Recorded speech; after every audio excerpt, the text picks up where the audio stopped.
Sa usa ka kamayng baryo, natawo ang usa ka damgo.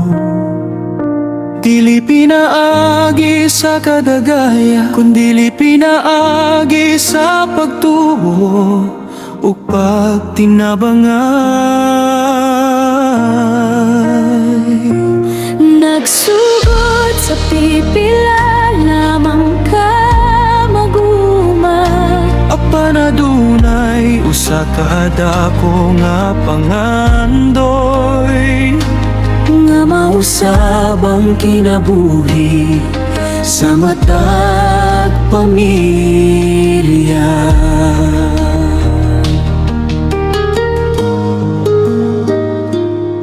Sa kabukiran nga puno sa kahilom, mga kamot nagkupot sa paglawom.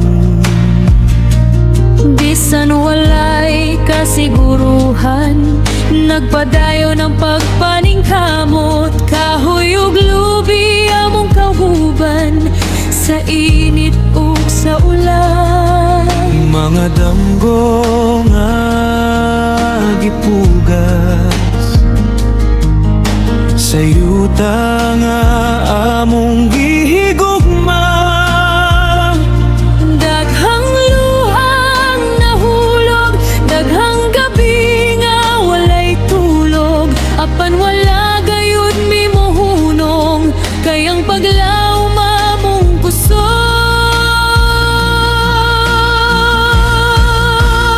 Makofako among pusog ug inspirasyon, gikan sa gamayng sugilanon, nahimong dakong panalangin. Magkofako, pundasyon sa among kaugmaon, maguman nagiusa alang sa mas hayag nga ugma.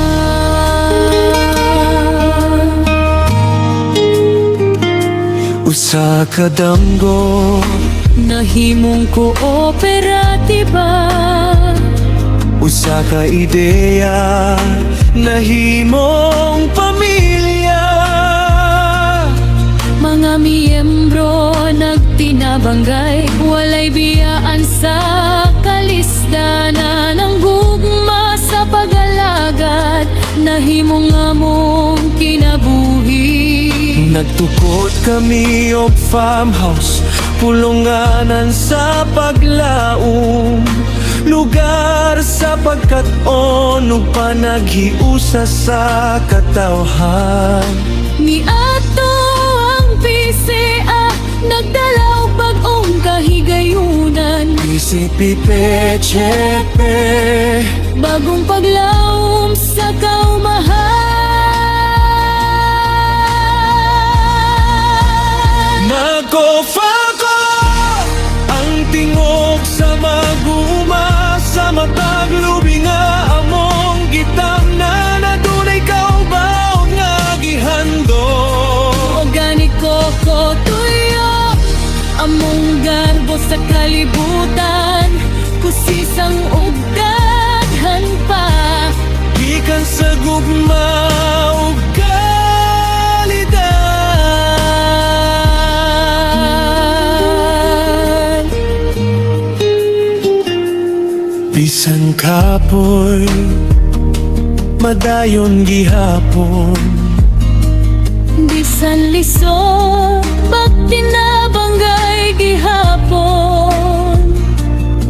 Kay nahibalo kami, ang tinud nga bahandi, dili kwarta, kundili ang panaghiusa.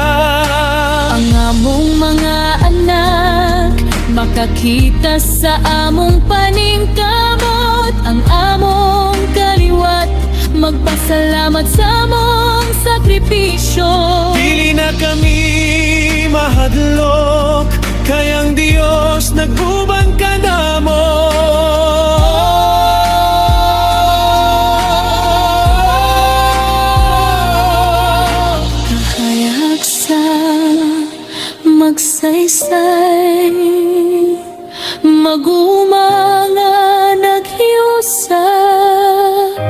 Padayon ang tot sa kahantura. Ako fako, among garbo o kalampusan sa matag lubig. Adunay tanggo sa matag miyembro, Adunay paglaom sa matag pamilya. Adunay kaumaon. Nakufako, Mako fako, nakufako, padayon.